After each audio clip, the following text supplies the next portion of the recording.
আশা করি ঠাকুরমা স্বামীজির কৃপায় তোমরা সকলেই সুস্থ আছো। এর আগের দিন কার্বন ও কার্বন ঘটিত যৌগসমূহের বিভিন্ন জৈব যৌগগুলো সম্বন্ধে বলেছিলাম।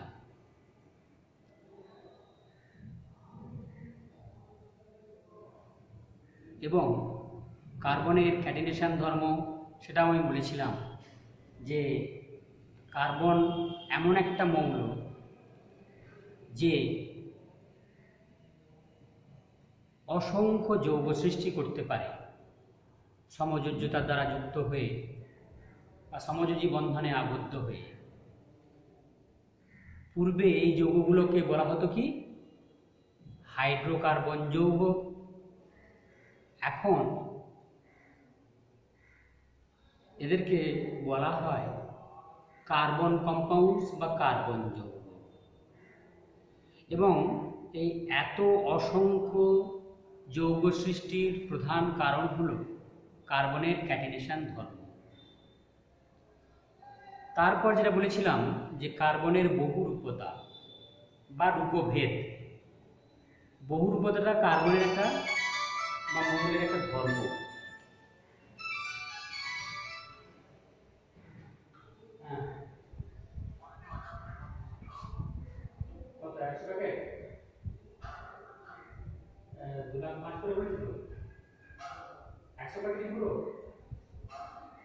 তাহলে হচ্ছে তোর 1 লাখ আর 2,500, 1 লাখ 2,500, 1 লাখ 2,500 টাকা, 1 লাখ আর 2,500 টাকা তোকে ক্যাশ দিয়ে দিচ্ছে। ও ব্যাংকে যে তোর অ্যাকাউন্ট ট্রান্সফার করবে নাকি?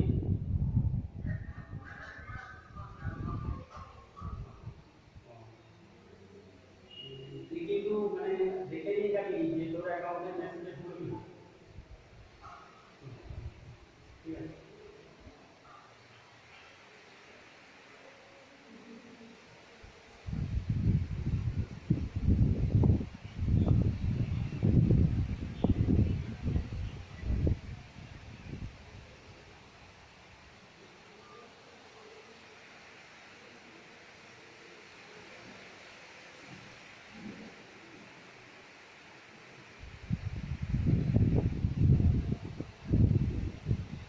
এই কার্বন ঘটিত যৌগসমূহে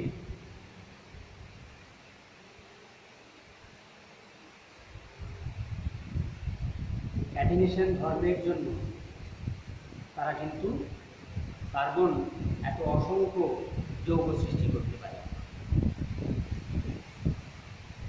তারপর তোমাদের যেটা বলেছিলাম বহুরূপতা। বহুরূপতা কাকে বলে? কি বলেছিলাম যে কিছু কিছু মৌল তারা তাদের ভৌত ধর্মের যথেষ্ট পার্থক্য ঘটিয়ে বিভিন্ন রূপে আত্মপ্রকাশ করতে পারে। রাসায়নিক ধর্ম অপরিবর্তিত রেখে ভৌত ধর্মের যথেষ্ট পার্থক্য ঘটিয়ে তারা বিভিন্ন রূপে আত্মপ্রকাশ করতে পারে। এই বিশেষ ধর্মটাকে বলা হয়েছিল কি বহুরূপতা। এবং বিভিন্ন রূপগুলিকে আমরা বলেছিলাম কি রূপভেদ। তার মধ্যে আমরা কার্বনের রূপভেদের মধ্যে যে 2 প্রকার রূপভেদ পেয়েছিলাম তার মধ্যে একটি হলো নিয়তাকার রূপভেদ, আরেকটি হলো অনিয়তাকার রূপভেদ। নিয়তাকার রূপভেদের মধ্যে আমরা পেয়েছিলাম ফুলেরিন, গ্রাফাইট এবং হিরে বা হীরক।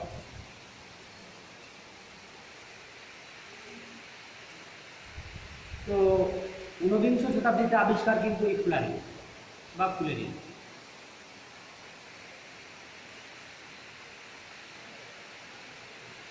ফুলেরিন পরমাণুতে দেখা যায় যে এক একটা মানে ফুলেরিন অণুর গঠনটা সেখানে 60 থেকে 70টা কার্বন পরমাণু পরস্পরের সঙ্গে সমযোজী বন্ধনে আবদ্ধ থাকে।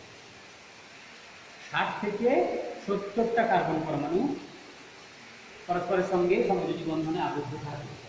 তার মধ্যে যেটা তাহলে আমরা আজকে যেটা করেছি রূপভেদের মধ্যে ফুলারি, নিয়তাকার রূপভেদ হলো ফুলারি। নিয়তাকার রূপভেদ কাকে বলা হয়? যে সমস্ত রূপভেদের মধ্যে রূপভেদগুলো নির্দিষ্ট জ্যামিতিক আকৃতি সম্পন্ন, যে অণুগুলো নির্দিষ্ট জ্যামিতিক আকৃতি সম্পন্ন তাদেরকেই বলা হচ্ছে নিয়তাকার রূপভেদ। আর যে অণুগুলো কোনো নির্দিষ্ট জ্যামিতিক আকৃতি সম্পন্ন নয় সেগুলোই হলো অনিয়তাকার রূপভেদ। তো নিয়তাকার রূপভেদের মধ্যে আমরা পেয়েছি কি ফুলারিন, তারপরে পেয়েছি গ্রাফাইট এবং হীরক। তো এই ফুলারিন এটা আবার আমি বললাম কি যে C60 7টা কার্বন পরমাণু বা C70 এই দুই প্রকারের ফুলারিন হয়। তো যেটা C60 সেখানে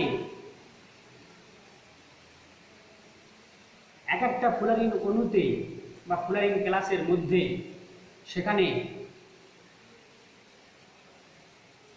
5টা করে কার্বন পরমাণু পঞ্চভুজাকারে যুক্ত থাকে, 5টা পঞ্চভুজাকার এবং 12টা করে ষড়ভুজাকার কার্বন পরমাণু যুক্ত হয়ে ষড়ভুজাকার গঠন নিয়ে যুক্ত হয়ে এই 7টা কার্বন পরমাণু পরস্পরের সঙ্গে যুক্ত হয়ে এই ফুলারিন C60 ফুলারিনটা গঠন করে।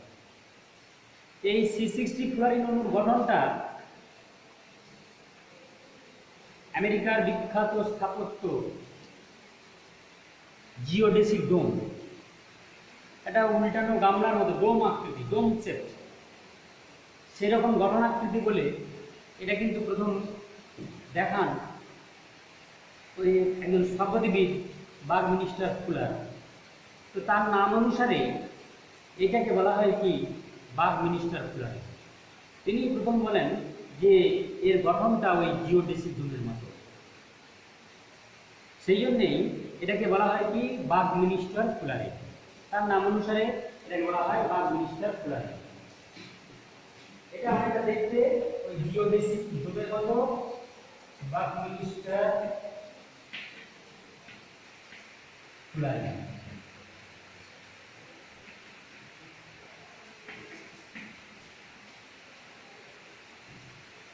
C70 পরমাণুটাও ঠিক একই রকমের অণুটাও, অর্থাৎ C70 অণুর গঠন ঠিক একই রকম।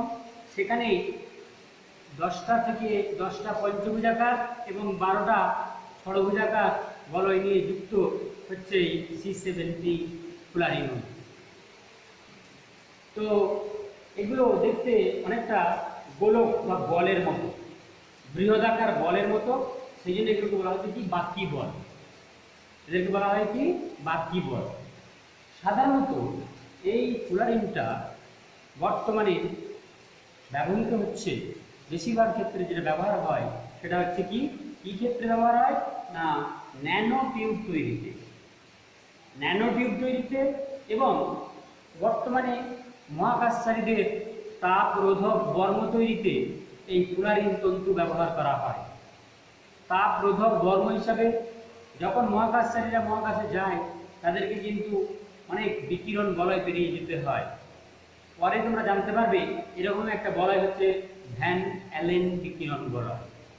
তো এই ভ্যান অ্যালেন বিকিরণ বলয়ে সেখানে কিন্তু ডিফারেন্ট রেডিয়েশন, মানে সো মেনি রেডিয়েশন, বিভিন্ন বিকিরণ বা বিভিন্ন তেজস্ক্রিয় বিকিরণ এর মধ্য দিয়ে পেরিয়ে যেতে হয় ওই মহাকাশে।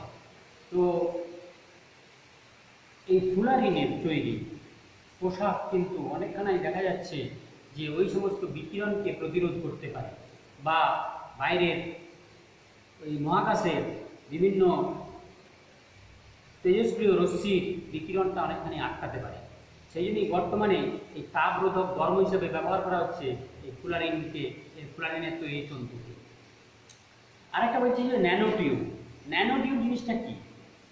এটা সূক্ষ্ম নলাকার অংশ বিশেষ বা নল বিশেষ। তোমরা ভালোভাবেই জানো যে আমাদের মানুষের স্নায়ুতন্ত্র বা নার্ভাস সিস্টেম, স্নায়ুতন্ত্রের একক কি? স্নায়ুকোষ বা নিউরন। সেই স্নায়ুকোষ বা নিউরনের মধ্যে যেটা রয়েছে সেটা হচ্ছে কি, এক একটা স্নায়ুকোষগুলো মানে কি এক একটা স্নায়ু নিয়ে গঠিত, একাধিক স্নায়ু তন্তু নিয়ে তৈরি হয় স্নায়ু রজ্জু। এবং এই নিউরন এর মধ্যে কোনো সেন্ট্রোজোম না থাকার জন্য নিউরন কিন্তু বিভাজিত হতে পারে না, বিভাজনে সক্ষম নয় নিউরন। যার জন্যে যে কোনো মানুষের দেহে যতগুলো মানে তার ওই জীবকোষটা বা জীবদেহটা তৈরি হওয়ার সময় যত সংখ্যক নিউরন ছিল, এখনো পর্যন্ত অর্থাৎ তার মৃত্যু পর্যন্ত এই স্নায়ুকোষের সংখ্যা অপরিবর্তিত থাকে। এগুলো শুধু কি হয়, আকার বা আকৃতিতে বৃদ্ধি পেতে থাকে।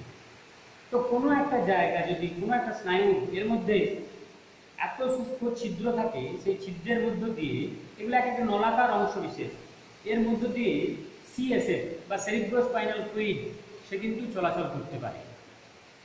সেই জন্যে ওই নলাকার অংশের মধ্যে যদি কোথাও একটা ব্যারিকেড সৃষ্টি হয়ে যায়, বাধার সৃষ্টি হয়ে যায়, তাহলে পরবর্তী অংশে কিন্তু আর তখন ওই সিএসএফ এর সঞ্চালন ঘটে না। আর সিএসএফ এর সঞ্চালন না ঘটলে স্নায়ুকোষের প্রবর্ধকগুলো দেহের জীবদেহের কোনো একটা স্থান থেকে উত্তেজনা বা উদ্দীপনা গ্রহণ করতে পারে না। সেই কারণের জন্য এই স্নায়ুকোষের অপারেশনের সময় বা শল্য চিকিৎসার সময় সেখানে কিন্তু যদি বাইরে থেকে কোনো একটা স্নায়ু সেলাই করা হয়, অন্যান্য দেহকোষের ক্ষেত্রে সেখানে কিন্তু কি হয়, দেহকোষের সংখ্যা বা কোষ বিভাজনের পর সেখানে কিন্তু নতুন অপত্য কোষ সৃষ্টি হয়, যার জন্য সেই পথটা পূরণ হয়ে যায়। এখানে কিন্তু কোনো রকমভাবে যেহেতু স্নায়ুকোষ বিভাজিত হতে পারে না, সেই জন্য সেই পথটা কিন্তু পূরণ হয় না। সেই কারণের জন্যে ওর মধ্য দিয়ে আমাদের ওই নলাকার অংশটাকে বজায় রেখে ওর মধ্য দিয়ে যাতে ওই সিএসএফটা চলাচল করতে পারে, কোনো একটা স্নায়ু কোনো একটা জায়গা হয়তো ছিঁড়ে গেলে বা কেটে গেলে সেই জায়গাটা সংযোগ করার জন্য আমাদের এই ন্যানো টিউব ব্যবহার করা হয়। বা কোনো মাইক্রো অ্যাম্পুল ওষুধের মধ্যে এই ওই ন্যানো টিউবটাকে পাঠিয়ে দিয়ে তার সঙ্গে লাগানো আছে রেডিও এলিমেন্ট, যাতে বাইরে আমরা স্ট্রেস করতে পারি ওই জায়গায় গিয়ে পৌঁছালো কিনা, সেই স্নায়ুতে গিয়ে পৌঁছালো কিনা, সেইভাবে তাকে ডিটেক্ট করা হয় এবং ওইটা দিয়ে ওই স্নায়ুকোষের অপারেশনের সময় ব্যবহার করা হয় ওই সমস্ত ন্যানো টিউব।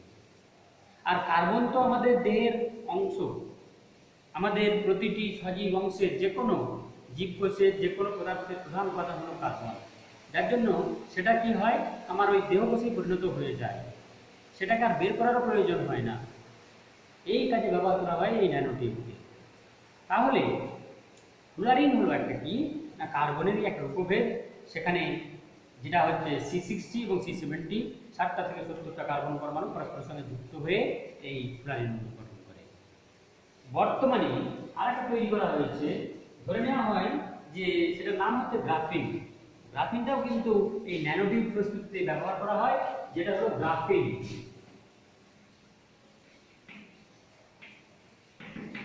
মানে ফ্লুয়ারিনের চেয়েও আরো উন্নত ধরনের এটা একটা প্রযুক্তি, যেখানে গ্রাফাইট এবং ফ্লুয়ারিনের সংমিশ্রণে তৈরি করা হয় এই গ্রাফিন, যেটাও কিন্তু এই ন্যানোটিউব তৈরিতেই সূক্ষ্ম টিউব বা নলাকার অংশ তৈরিতে নল তৈরিতে ব্যবহার করা হয়। তো এরপরে যেটা আমরা আসছি সেটা হলো কি না গ্রাফাইট।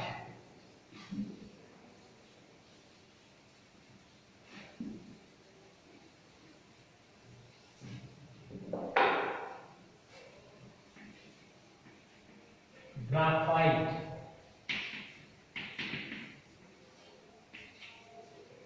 গ্রিক ভাষায় গ্রাফো এই শব্দটার অর্থ হলো আই রাইট। গ্রাফো কথার অর্থ হলো আই রাইট, অর্থাৎ আমি লিখি, অর্থাৎ গ্রাফাইট দিয়ে আমরা লিখতে পারি। গ্রাফো কথার অর্থ হলো আই রাইট, অর্থাৎ আমি লিখি। গ্রাফাইট দিয়ে লেখা যায়, তোমরা দেখেছো যে লেড পেন্সিলের সিজ দিয়ে আমরা একটা গ্রাফাইট দিয়ে যেটা আমরা লিখতে পারি, ঠিক আছে। তো এই গ্রাফাইটের মধ্যে দেখা যায় এরাও কিন্তু চতুর্ভুজাকার বা ষড়ভুজাকার তল গঠন করে। তো সেখানে 3টে করে কার্বন পরমাণু পরস্পরের সঙ্গে যুক্ত থাকে এবং স্তরে স্তরে বিন্যস্ত থাকে। 3টে করে কার্বন পরমাণু পরস্পরের সঙ্গে সমযোজী বন্ধনে আবদ্ধ থাকে আর আমরা দেখেছি কার্বনের পরমাণু ক্রমাঙ্ক কত 6, যার জন্য তার যোজ্যতা কক্ষে ইলেকট্রন সংখ্যা কত না 4। যোজ্যতা কক্ষে ইলেকট্রন সংখ্যা 4, অর্থাৎ 4টে করে ইলেকট্রন রয়েছে। তার মধ্যে 3টে কার্বন পরমাণুর ইলেকট্রন যদি ভাগাভাগি করে, তাহলে প্রত্যেকটা কার্বন পরমাণুতে একটা করে ইলেকট্রন, মুক্ত ইলেকট্রন থেকে যাচ্ছে। কার্বন তো নিজে অধাতু, তাহলে তার রূপভেদ গ্রাফাইট সেটাও অধাতু। তা সত্ত্বেও ওই মুক্ত ইলেকট্রনটা থাকার জন্য গ্রাফাইট কিন্তু তড়িতের সুপরিবাহী। ওই মুক্ত ইলেকট্রনটা কি করে? তড়িৎ পরিবহনের সহায়তা করে। যার জন্যে গ্রাফাইট এমন একটা অধাতু মৌল বা অধাতু যে কিন্তু তড়িৎ পরিবহনে সক্ষম এবং তাপ ও তড়িতের পরিবহনে সক্ষম। আর গ্রাফাইট একটার উপর দিয়ে, মানে গ্রাফাইট যেহেতু স্তরে স্তরে বিন্যস্ত থাকে, ওই কার্বন পরমাণুগুলো পরস্পরের সঙ্গে 3টে করে কার্বন পরমাণু পরস্পরের সঙ্গে যুক্ত হয়ে যখন চতুর্ভুজাকার বা ষড়ভুজাকার তল গঠন করে, তারা কিন্তু এক একটা যে কেলাস জাবরি গঠন করে, ক্রিস্টাল ল্যাটিস, সেখানে কিন্তু একটা স্তরের উপরে আরেকটা স্তর যেন বিছানো থাকে, তার উপরে আরেকটা স্তর বিছানো থাকে, আর এই স্তরের মধ্যে একাধিক মুক্ত ইলেকট্রন থাকে, যার জন্যে একটা স্তর আরেকটা স্তরের উপর দিয়ে পিচ্ছিলভাবে গড়িয়ে চলতে পারে। সেই জন্যে এই পিচ্ছিল কারক পদার্থ হিসাবে গ্রাফাইটকে অ্যাজ এ লুব্রিক্যান্ট, পিচ্ছিল কারক পদার্থ হিসেবে বিভিন্ন লুব্রিক্যান্ট তৈরিতে বা অয়েল পেস্ট বা অয়েল রং তৈরিতে, তেল রং তৈরিতে এই গ্রাফাইটকে ব্যবহার করা হয়। যেটা হচ্ছে কি, এর স্তরে স্তরে বিন্যস্ত থাকে বলে কার্বন পরমাণুগুলো একটা স্তরের উপর দিয়ে আরেকটা স্তর যেন গড়িয়ে চলতে পারে। সেই জন্যই দেখবে আমরা এরকম একটা প্রশ্ন আছে যে চকের গুঁড়ো আর গ্রাফাইটের মধ্যে প্রধান পার্থক্যটা কি? গ্রাফাইটের গুঁড়ো এবং চকের গুঁড়োর মধ্যে প্রধান পার্থক্য হলো, তোমাকে যদি দেওয়া হয় তা চকের গুঁড়ো তো সাদা, কিন্তু গ্রাফাইটের গুঁড়োটা কালো। এটা কিন্তু পার্থক্য নয়, এভাবে আমরা পার্থক্য করতে পারি না। সেই জন্যে এটাতে কিভাবে তোমাকে যদি স্পর্শের দ্বারা আমরা এটাকে কিন্তু শনাক্ত করতে পারি। কিরকম? চকের গুঁড়োটা হবে অনেক কর্কশ বা খসখসে, তুমি হাত দিয়ে যদি স্পর্শ করো দেখবে চকের গুঁড়োটা কিন্তু দানা দানা, অনেক বেশি খসখসে বা অমসৃণ বা কর্কশ। কিন্তু গ্রাফাইটের গুঁড়োটা হাতে দিলেই সেটা কিন্তু স্পর্শের দ্বারা আমরা অনুভব করতে পারবো, সেটা কিন্তু একটা স্তরের উপর দিয়ে আরেকটা স্তর যেন গড়িয়ে যাচ্ছে। সেই জন্য এটা অনেক বেশি পিচ্ছিল বা মসৃণ। কি বলে বোঝা গেছে? তাহলে গ্রাফাইটটা হলো এরকম। এরপরে আসছি আমরা হীরক। কার্বনটা অধাতু, আর সেখানে 4টে করে কার্বন পরমাণু। হীরকের অণু যখন গঠন করে তখন 4টে করে কার্বন পরমাণু পরস্পরের সঙ্গে সমযোজী বন্ধনে আবদ্ধ হয়ে তারা অষ্টভুজাকার তল বা কেলাস জাবরি গঠন করে। তো হীরক এর মধ্যে কিন্তু আর 4টে করে কার্বন পরমাণু যদি পরস্পরের সঙ্গে যুক্ত থাকে, একটা কার্বন পরমাণুর সঙ্গে যদি আরো 4টে কার্বন পরমাণু যুক্ত থাকে, তার মানে তার বাইরের পক্ষে 4টে ইলেকট্রনিক কাজে লেগে গেছে বন্ধন সৃষ্টিতে। কার্বনের সমযোজী বন্ধন সৃষ্টিতে 4টে করে ইলেকট্রন, যে মুক্ত ইলেকট্রন আছে, যোজ্যতা কক্ষের ইলেকট্রন বা যোজ্যতা ইলেকট্রনগুলো তারা বন্ধন তৈরি করে ফেলেছে। সেই কারণের জন্য তারা কিন্তু পারে না, কি করতে পারে না, তারা কিন্তু এই হীরকের অণুর মধ্যে বা কেলাসের মধ্যে কোনো মুক্ত ইলেকট্রন না থাকার জন্য হীরক কিন্তু তড়িতের সুপরিবাহী নয়। আবার এই কার্বন কার্বন সমযোজী বন্ধনে আবদ্ধ থাকার জন্য আমরা দেখেছি সমযোজী বন্ধন বা তড়িৎযোজী বন্ধন তৈরির সময়ে তড়িৎযোজী বন্ধনটা কিন্তু কোনো বন্ধন নয়, সেটা মাত্র পরমাণুগুলো স্থির তাড়িতিক আকর্ষণ বলে পরস্পরের সঙ্গে আবদ্ধ হয়ে যৌগটা গঠন করে। সেই জন্যে তড়িৎযোজী বন্ধন কিন্তু কোনো প্রকৃত বন্ধন নয়, বা আয়নীয় বন্ধন কোনো প্রকৃত বন্ধন নয়। সমযোজী বন্ধনের ক্ষেত্রে কার্বনের যোজ্যতা কক্ষের ইলেকট্রনগুলো অপর কার্বন পরমাণুর যোজ্যতা কক্ষের ইলেকট্রনগুলোর সঙ্গে কি হয়, তাদের অরবিটাল ওভারল্যাপিং ঘটে, অভিগমন ঘটে, কক্ষপথের অভিগমন ঘটে। সেখানে কি তৈরি করে? অভিগমন ঘটে একটা নির্দিষ্ট বন্ধন তৈরি করে। যোজ্যতা কক্ষের ইলেকট্রন দ্বারা একটা বন্ধন তৈরি হয়। সেই জন্যে এই বন্ধনগুলো কিন্তু সমযোজী বন্ধনগুলো প্রকৃত বন্ধন এবং তারা অনেক বেশি সুস্থিত বন্ধন হয়, যার জন্যে এই হীরক এর মধ্যে অধাতুরূপে কার্বন পরমাণুগুলো যুক্ত থাকলেও সমযোজী বন্ধন দ্বারা যুক্ত থাকে বলে হীরকটা অন্যান্য পরমাণুর তুলনায়, অন্যান্য যৌগ অণুর তুলনায় স্বাভাবিক অবস্থায় অনেক বেশি কঠিন। কঠিন মৌলের মধ্যে সর্বাধিক কঠিন মৌলটা হলো কি? হীরক। আর তোমরা তো জানো যে সবচেয়ে কঠিনতম যৌগটা কি? সেটা হলো boron carbide, B4C, boron carbide. তো যাই হোক, তাহলে হীরক এবং এই হীরকের কেলাসের মধ্যে এই কার্বন পরমাণুগুলো যুক্ত হয়ে যখন কেলাসটা গঠন করে, তার মধ্যে একাধিক তল থাকার জন্য এর মধ্যে এর প্রতিসরাঙ্ক কিন্তু অনেক বেশি। বায়ু মাধ্যম থেকে আলোকরশ্মি যখন হীরকের মধ্যে প্রবেশ করার পর হীরক থেকে বেরিয়ে আসার সময়, হীরকটা নিশ্চয়ই বায়ু মাধ্যমের চেয়ে হীরের ঘনত্ব অনেক বেশি, তো হীরকটা ঘনমাধ্যম, সে ঘনমাধ্যম থেকে আলোকরশ্মিটা বেরিয়ে আসার সময় ওই হীরকের কেলাসের বিভিন্ন তল দ্বারা বাধাপ্রাপ্ত হয়ে অভ্যন্তরীণ পূর্ণ প্রতিফলন ঘটে। আর অভ্যন্তরীণ পূর্ণ প্রতিফলনের জন্যই হীরকটা ধাতুদের তুলনায় আমরা স্বাভাবিকভাবে দেখেছি ধাতুরাই অধিক উজ্জ্বল হয়, আর সবচেয়ে কঠিন হলো ধাতুরা। স্বাভাবিক অবস্থায় যেহেতু এদের গলনাঙ্ক স্ফুটনাঙ্ক উচ্চমানের, সেই জন্যে এরা স্বাভাবিক অবস্থায় কঠিন। কিন্তু এই হীরকের কেলাস অধাতব মৌল কার্বন দ্বারা যুক্ত থাকা সত্ত্বেও বা গঠিত হওয়া সত্ত্বেও হীরকের পরমাণুগুলি কিন্তু বা হীরকের অণুগুলি বা কেলাসটি অনেক বেশি কঠিন হয় এবং এটা কিন্তু তাপ ও তড়িতের সুপরিবাহী নয়, আর এ অনেক বেশি উজ্জ্বল। এর প্রতিসরাঙ্ক প্রায় 2.42, 2.42, যার জন্যে অন্যান্য ধাতুদের তুলনায়ও এটা অনেক বেশি উজ্জ্বল এবং চকচকে হয়। এটা গেল আমাদের কার্বনের নিয়তাকার উদ্ভিদের মধ্যে যে মৌল অণুগুলি বা ক্রিস্টাল কেলাস অণুগুলি গঠন এবং তাদের ব্যবহার। বর্তমানে আমরা গ্রাফাইটকে ব্যবহার করি ওই রং প্রস্তুতিতে বা বার্নিশ শিল্পে গ্রাফাইটকে ব্যবহার করা হয়। আর হীরকের ব্যবহার হচ্ছে কি? হীরকটা কি কাজে ব্যবহার করা হয়? না সাধারণত অলঙ্কার তৈরিতে, আর একটা হচ্ছে মানে কাঁচ কাটার কাজে। আমরা পরবর্তী পর্যায়ে দেখব কাঁচ এমন একটা পদার্থ যে হলো একান্ত দৃঢ়, প্রায় একান্ত দৃঢ় বস্তু বা পারফেক্টলি রিজিড বডি।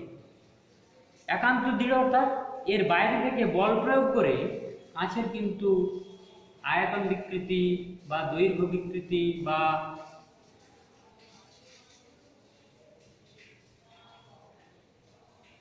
পীড়ন ঘটানো যায় না। বল প্রয়োগের দ্বারা তার আকার বা আকৃতির বা দৈর্ঘ্যের পরিবর্তন ঘটানো যায় না। সেই কারণের জন্যেই এটা কি হয়, ওই জন্যে বাইরে থেকে বল প্রয়োগ করে এর আয়তন বিক্রি ঘটাতে চাইলে এটা কি হয়, ভেঙে যায়। অর্থাৎ স্থিতিস্থাপক যেগুলো বস্তুগুলো, তাদের মধ্যে একটা নির্দিষ্ট পরিমাণ বল প্রয়োগ করার ফলে তাদের কিন্তু আকার বা আকৃতির পরিবর্তন ঘটে বা দৈর্ঘ্যের পরিবর্তন ঘটে, আবার ওই বলটা সরিয়ে নিলে তারা পূর্বের অবস্থায় ফিরে আসে। কিন্তু কাঁচকে যে কোনো পরিমাণের বল প্রয়োগের দ্বারা এর কিন্তু স্থায়ী বিকৃতি ঘটানো সম্ভব হয় না। সেই কারণের জন্য এই কাঁচ কাটার কাজে আমাদের হীরক ব্যবহার করা হয় এবং এটাকে এর উজ্জ্বল প্রতিসরাঙ্কের জন্য আমরা এটাকে গহনাতে বা অলঙ্কারাদিতে আমরা এটাকে উজ্জ্বল রত্ন হিসেবে ব্যবহার করি। এরপরে যেটা আমরা আসছি অনিয়তাকার উদ্ভিদের মধ্যে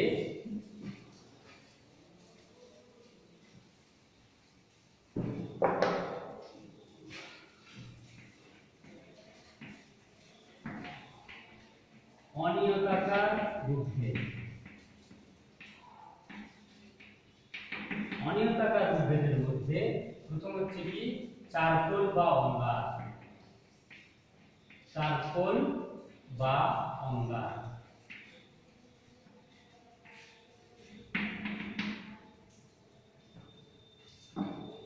চারকোল বা অঙ্গার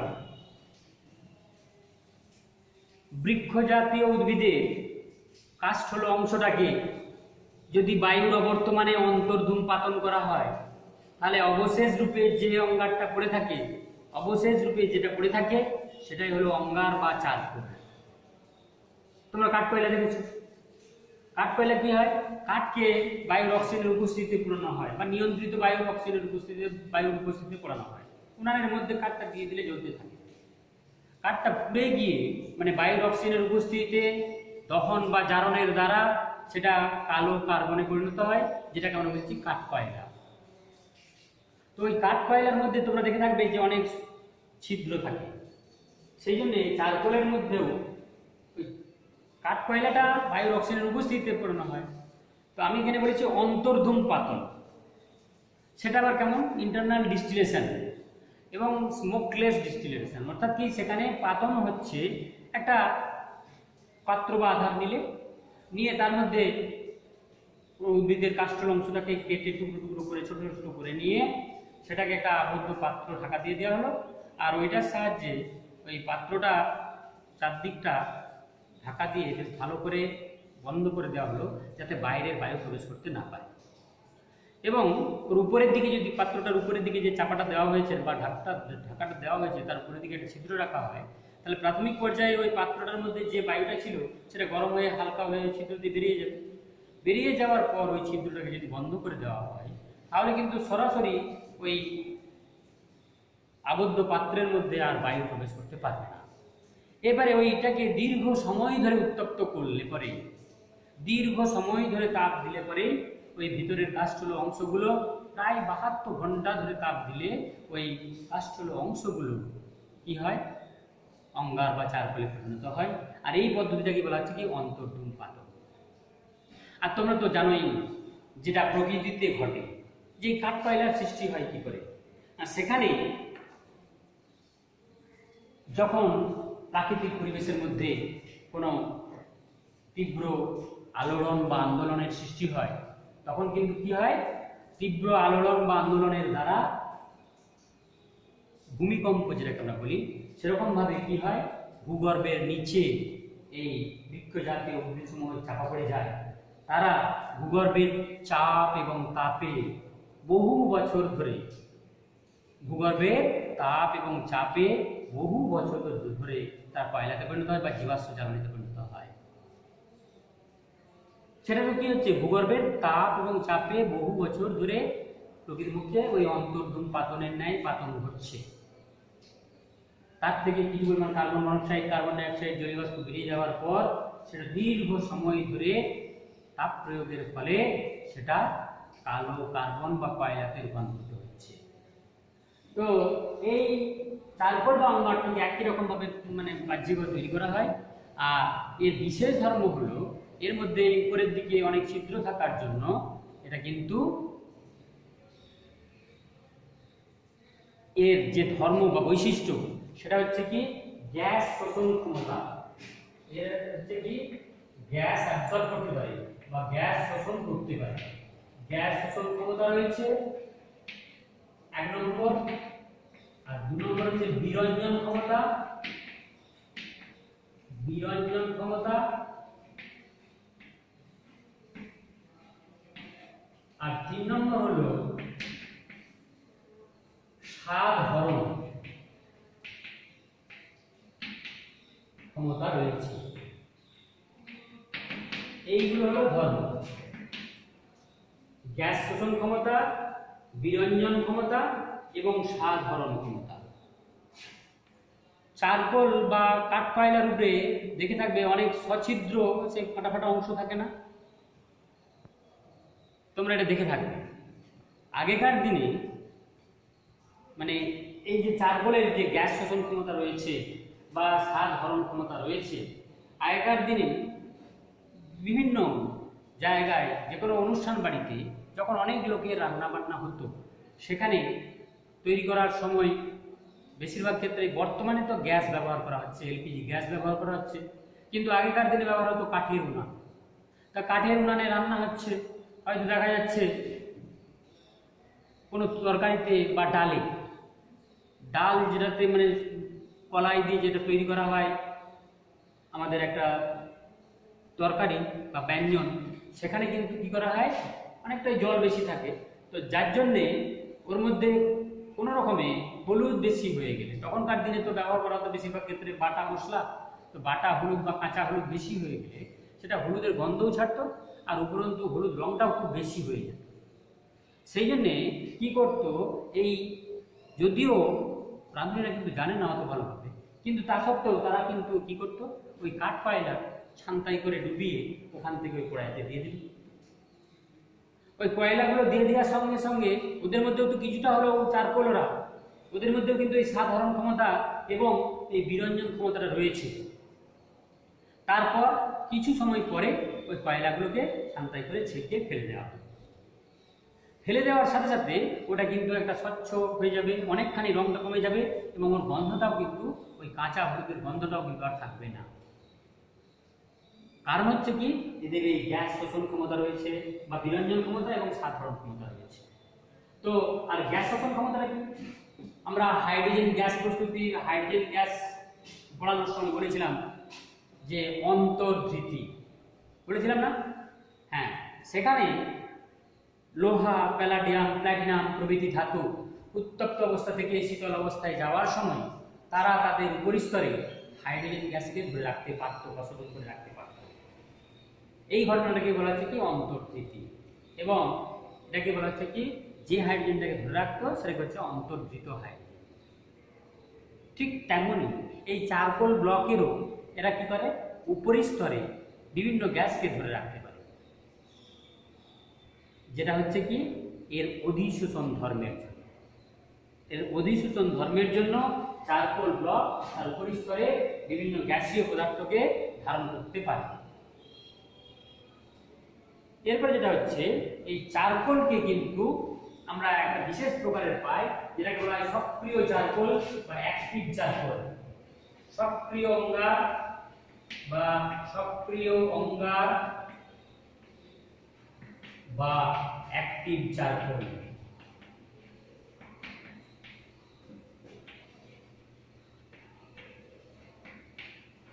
অ্যাক্টিভ চারকোল, এই সক্রিয় অঙ্গারটা কিভাবে তৈরি করা হয়? তোমরা দেখেছো নারকেলের খোল বা মালা, নারকেল মালা তোমরা সবাই জানো, মানে একটা নারকেলকে উপরে খোলাটা ছাড়িয়ে দিয়ে তারপর সেটাকে যদি আমরা কি করি, মালাটা পাই, মালাটা থেকে নারকেলটা তুলে নেওয়ার পর সেটা অনেক ক্ষেত্রে পড়ে থাকে আমাদের, সেইটাকে যদি এই জিঙ্ক ক্লোরাইড দ্রবণে সিক্ত বলা হয়, zinc chloride ZnCl2, zinc chloride দ্রবণে সিক্ত, জিঙ্ক ক্লোরাইড ZnCl2 দ্রবণে সিক্ত একটা নারকেলের খোল বা মালা দীর্ঘ সময় ধরে জিঙ্ক ক্লোরাইড দ্রবণে ভিজিয়ে রাখা হলো, তারপর সেখান থেকে সেটা তুলে সেটাকে কি করা হলো না শুকনো করা হলো। শুকনো অবস্থায় ওই জিঙ্ক ক্লোরাইড দ্রবণে সিক্ত নারকেলের খোল বা মালাটাকে যদি বায়ুর অবর্তমানে অন্তর্ধূমপাতন করা হয়, তাহলে আমরা অবশেষ রূপে যে চারকোল বা অঙ্গারটা পাই সেটাই হলো অ্যাক্টিভ চারকোল। এই অ্যাক্টিভ চারকোলের কিন্তু গ্যাস শোষণ করার ক্ষমতা এবং তার বিরঞ্জন ক্ষমতা অনেক বেশি। গ্যাস শোষণ করার ক্ষমতা বা বিরঞ্জন ক্ষমতা অনেক বেশি। এই সক্রিয় চারকোলকে আমাদের বিজারক পদার্থ হিসেবে রসায়নাগারে ব্যবহৃত হয়, এবং বিভিন্ন আননোন সল্ট বা অজানা লবণ থেকে তার বিভিন্ন ধাতব মূলকগুলো শনাক্তকরণের কাজে আমাদের এই চারকোল ব্লক আমরা ব্যবহার করি। ফ্লেম টেস্ট বা শিখা টেস্টের দ্বারা ওই অজ্ঞাত লবণের মধ্যে কি কি ধাতব মূলক যুক্ত আছে সেটা কিন্তু আমরা এই চারকোল ব্লক টেস্টের দ্বারা আমরা শনাক্ত করতে পারি। এইটা হলো সক্রিয় চারকোলের কাজ। এরপর আসছি আমরা সক্রিয় চারকোলের পর বা চারকোলের অঙ্গারের পর যেটা আসছে ঝুল বা ভূষাকার। 2 নম্বরে হলো ঝুল বা ভূষাকার।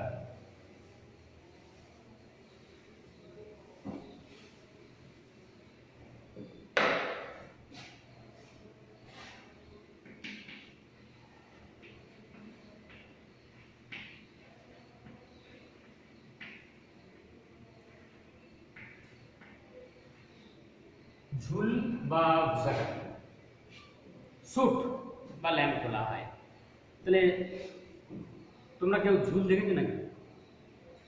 এখন আর ঝুল সম্বন্ধে তোমাদের ধারণা থাকবে না, কিন্তু আমাদের সময়ে আমরা দেখেছি যে কোনো বাড়িতে হয়তো খড়ের চালের রান্নাঘর, সেই রান্নাঘরে রান্না হচ্ছে, উনানটা তো তার ভিতরেই, ওই রান্না চালাতে বা রান্না মেলার ভেতরে, যার জন্য সেখানে প্রতিদিনে রান্না হওয়ার জন্যে এই যে মাকড়সার জালগুলো, সেই জালের সঙ্গে ওই ধোঁয়াটা উপর দিকে উঠে বারবার যাওয়ার জন্য বা খড়গুলো যেগুলো আছে সেগুলোর সঙ্গে ওই মাকড়সার ফাঁকা লেগে থাকাটা বা জালটাতে ওই কার্বনগুলো জমা হয়ে হয়ে হয়ে হয়ে এরকমভাবে লম্বাভাবে ঝুলে থাকতো, সেটা থেকে নাম হয়েছে ঝুল। তো এরকমভাবে ঝুলে থাকতে পারে, সেই জন্য হলো ঝুল। আর ভূষাকালি কি? আগেকার দিনে লণ্ঠনের আলো, আমাদের তো সময় ছিল লণ্ঠন, তো লণ্ঠনের আলোর মাথায় একটা টিনের ঢাকনা থাকতো, আর এই লণ্ঠনটা জ্বলবার সময় যদি শীষ মানে ওই ফ্লেমটা খুব লম্বা হতো, তাহলে তার থেকে ওই কালো কার্বনগুলো ধোঁয়ার আকারে উঠতো, এটা দেখা যেত। তো মাথাটা যদি চাপা দেওয়া থাকে, সাইড দিয়ে খালি আছে, সেখান দিয়ে ধোঁয়াটা বেরিয়ে যাচ্ছে, কিন্তু এই মাথাটা টিনের পাতে, বাইরের উপরটা অনেকখানা ঠান্ডা, যার জন্য এই ধোঁয়াটা উপরের দিকে উঠে আসার পর ওই ঠান্ডায় ঘনীভূত হয়ে বেশ কিছু পরিমাণ ওই ধোঁয়ার মধ্যে থাকা কার্বন কণাগুলো ওই টিনের পাতের গায়ে মোটা আস্তরণ সৃষ্টি করত। সেটা হলো কি? ভূষাকালি। ওই ভূষাকালি দিয়ে আমাদের সময়ে বাড়ির মায়েরা কিন্তু ওই ভূষাকালিটাকে জলে গুলে আমাদের লেখার কালি তৈরি করে দিতেন, লেখার কালি তৈরি করে দিতেন। এই ঝুল বা ভূষাকালিকে তাহলে আমরা কালো রং প্রস্তুতিতে ব্যবহার করতে পারি। আরেকটা ব্যাপার হচ্ছে যে এই ঝুল বা ভূষাকালি থেকেই কিন্তু এই যে কোনো যানবাহনে টায়ার, টিউব প্রভৃতি প্রস্তুতিতে ব্যবহার করা হয় এই ঝুল বা ভূষাকালিকে। টায়ার, টিউব তৈরিতে ব্যবহার করা হয় এই ঝুল বা ভূষাকালিকে। তো তোমরা হয়তো জেনে থাকবে কেউ কেউ যে আমাদের দুর্গাপুরে একটা প্ল্যান্ট রয়েছে, PCBL, Phillips carbon black limited. সেখানে এই কার্বন ব্ল্যাক অর্থাৎ এই ঝুল বা ভূষাকালি উৎপন্ন করা হয়, সুট উৎপন্ন করা হয়। কি করে না, সেখানে ইউপি থেকে ট্যাঙ্কারে করে আসে মোলাস বা ঝোলো গুড়, অনেক দোকানে বিক্রি হয়, দেখবে চিটে গুড় বলা হয়। সেই চিটে গুড়ের মধ্যে কি থাকে? সেটা প্রকৃতপক্ষে একটা সুক্রোজ বা মল্টোজ, এটা শ্বেতসার বা শর্করা। তো সেই শর্করাটা বেশিরভাগ ক্ষেত্রে সেটা সুক্রোজ বা মল্টোজ, সেটা নষ্ট হয়ে যাওয়ার দরুন বা তার মধ্যে ব্যাকটেরিয়া বা জীবাণু বাসা বাঁধার দরুন সেটা কিন্তু দুর্গন্ধ ছেড়ে যায়। সেই রকম গুড়টাকে নিয়ে এসে ব্যবহার করা হয় ওই জ্বালানির কাজে। পিসিবিএলে গুড় আসে, আর আসে বেশিরভাগ ক্ষেত্রে হলদিয়া পেট্রোকেমিক্যালস থেকে এখন আসছে, আগে নাহলে কিন্তু আসাম বা ডিগবই থেকে আসতো, যেটা হচ্ছে ক্রুড অয়েল, অপরিশোধিত খনিজ তেল। তাহলে অপরিশোধিত খনিজ তেল এবং এই মোলাস বা গুড়, দুটো ট্যাঙ্কার, মানে গেলে দেখতে পাবে তোমরা যে একাধিক অসংখ্য ট্যাঙ্কার ওইসব নিয়ে এসে র মেটেরিয়ালসগুলো নিয়ে এসে দাঁড়িয়ে আছে। আর সেখান থেকে ওই একটা করে ট্যাঙ্কার ঢুকছে, মানে একটা গুড়ের ট্যাঙ্কার, একটা ক্রুড অয়েলের ট্যাঙ্কার, দুটোতেই দুটো সেকশন পাইপ লাগিয়ে দিয়ে সেখান থেকে মোটরের সাহায্যে ওই একটা বিরাট বড় ব্লাস্ট ফার্নেস রয়েছে, সেই ফার্নেসের মধ্যে ওটা পড়ছে, ওই ইয়ে দিয়ে হোস পাইপ দিয়ে পড়ছে, দিয়ে ওখানে কিন্তু জ্বলছে, মানে প্রচণ্ড রকমের তাপ এবং আলো উৎপন্ন হচ্ছে এবং তার থেকে শিখা উৎপন্ন হচ্ছে। সেই শিখাটা কিন্তু আর বেরিয়ে যেতে পারছে না, সেটা ওই ধোঁয়াটা উৎপন্ন হয়ে উপরের দিকে উঠে যাচ্ছে। আর উপরে রাখা রয়েছে এরকম এই ছাদের মতো একটা 5তলা বিল্ডিংয়ের প্রায় উচ্চতার সমতুল্য উচ্চতায় গিয়ে, মানে অনেকটা উপরে উঠে যাওয়ার দরুন ওই ধোঁয়াটা সেখানটা গিয়ে হচ্ছে ঠান্ডায় ঘনীভূত হয়ে যাচ্ছে। আর ঘনীভূত হয়ে যাওয়ার পর ওই একদম ওর ছাদের অংশে বা উপরের অংশে এরকম একটা স্টিল সিট লাগানো রয়েছে। সেই স্টিল সিটটার গায়ে ওই উপরের দিকে, স্টিল সিটেরও বাইরের দিকে সেখানে কিন্তু ঠান্ডা জলের প্রবাহ পাঠানো হচ্ছে, যাতে ওই ধোঁয়াটা এসে ওই ঠান্ডা স্টিলের সংস্পর্শে এসে ঘনীভূত হয়ে ওই কার্বন কণাগুলো গায়ে জমে যায়, মানে সেটা ভূষাকালি তৈরি হচ্ছে, কার্বনগুলো জমে যাচ্ছে। জমে যাওয়ার পর ওখানেই কিন্তু একটা মানে মেশিনারি, একটা ব্লেড লাগানো আছে, যে কিন্তু ওর থেকে পুরো কার্বনটাকে গুঁড়ো করে নিচের দিকে নামিয়ে দিচ্ছে। সেটা একটা কনভয় বেল্টের মাধ্যমে মানে বয়ে আসছে, আসার পর সেটা বস্তার ভেতরে ঘোরানো হচ্ছে, কুড়িয়ে সেগুলো প্যাকেট করে আবার সেগুলো চলে যাচ্ছে ওই ডানলপ এমআরএফ এর টায়ার বা টিউব তৈরির ফ্যাক্টরিতে। সেখানে ওর সঙ্গে নির্দিষ্ট পরিমাণে আঠা এবং রাবার মিশিয়ে সেটাকে ওই টায়ার বা টিউব তৈরি করা হচ্ছে। তাহলে এইটা হলো ঝুল বা ভূষাকালি বা সুট ল্যাম্প। তো এই ঝুল বা ভূষাকালিটা কিন্তু একটা পিওরেস্ট ফর্ম অফ কার্বন, কার্বনের একটা বিশুদ্ধতম রূপভেদ হলো এই ঝুল বা ভূষাকালি। আজকে আমরা এই পর্যন্ত আলোচনা করে রাখলাম। এর পরের ক্লাসে আমরা আর বাকি রইল আমার এখানে কোক কার্বন এবং গ্যাস কার্বন, এই রূপভেদগুলি নিয়ে এর পরের দিন আলোচনা করব। তারপরে রয়েছে আমাদের কার্বন ডাইঅক্সাইড গ্যাস প্রস্তুতি, আমরা রসায়নাগারে কীভাবে কার্বন ডাইঅক্সাইড গ্যাস প্রস্তুত করি সেটা নিয়ে আলোচনা করব। করলে আমাদের কিন্তু এই তোমাদের থার্ড টার্মিনাল পরীক্ষার জন্য যতটুকু সিলেবাস আছে সেটা আমাদের কভার হয়ে যাবে। কি বললাম, বোঝা গেছে? আজকে এই